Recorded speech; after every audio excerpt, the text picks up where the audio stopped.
家里只要有破壁机就能做的美食，轻松2步就完成，无任何添加，夏天吃舒服极了。半斤豌豆浸泡1夜，淘洗干净，控净水分，倒入到破壁机里，再加入720克水，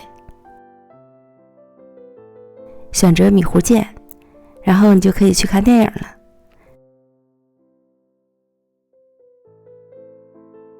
米糊煮好后，趁热倒入到合适的容器里，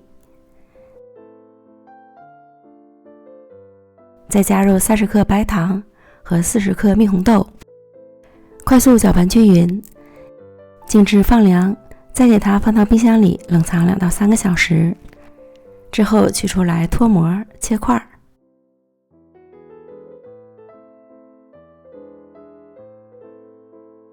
装盘就可以享用了。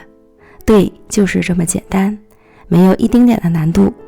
无任何添加，轻松2步就完成的豌豆糕，沙沙糯糯，冰凉爽口，微甜不腻，夏天吃真是舒服极了。朋友们，赶快做起来吧！